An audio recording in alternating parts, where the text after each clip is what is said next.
Barangay Ginebra Sunny Steele mga bro, makakasecure kaya ng kontrata at Aljon Mariano pagkakataon na kaya. So ngayon ngang may dalawang nawala sa Barangay Ginebra mga bro, may mga player na kayang mabibigyan ng chance mag-step up. Isa nga si Aljon Mariano sa mga inaasahan ng mga Ginebra fans na ibalik ni Coach Timcon sa kanyang rotation mga bro. Noong hindi pa ganun ka-loaded ang Barangay Ginebra, nagagamit nga lagi itong si Aljon Mariano at marami talagang na-impress sa kanyang naging performance. Kahit undersize kasi to sa kanyang position mga bro, magaling nga itong bumax out kaya madalas pa rin siyang nakakahugot ng rebound despite na mayroon siyang height disadvantage.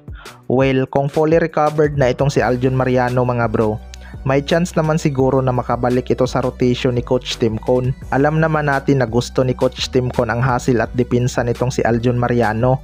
Nagkaroon lang kasi ito ng injury at matagal-tagal ding nabakante kaya hindi muna siya binigla ni Coach Timcon. Malalim na rin kasi talaga ang forward position ng Barangay Ginebra mga bro, kumpara sa rotation na madalas gamitin ni Coach Timcon.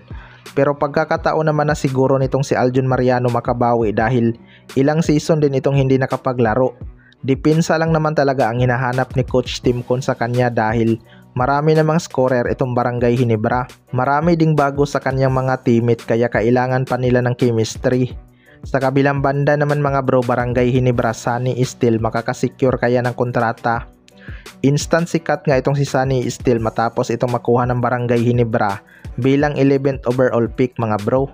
Matangkad nga ito para sa kanyang position na small forward, kaya magandang pick talaga to ng Barangay Ginebra. May mga nagsasabi pa nga na drop steal to dahil malaki ang potensyal nito. Athletic kasi tong si Sunny Steele mga bro at may shooting pa beyond the arc. Ayon nga sa source ay number 34 nga daw ang kanyang susuotin na jersey mga bro.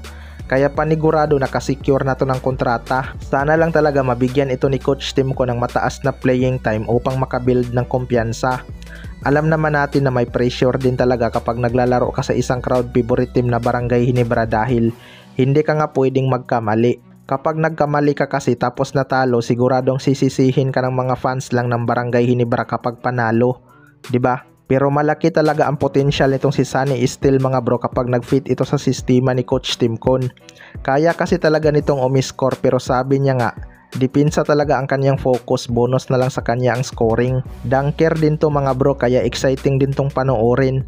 Kinukumpara nga nila ito kay Renz Abando dahil sa kanyang sipag at pagiging athletic. Kaya kaabang-abang talaga tong si Sunny Steele kung maibibigay niya ba ang expectation ng mga fans sa kanya dahil gusto nga siya ng mga Ginebra fans mapabilang sa rotation ni Coach Timcon.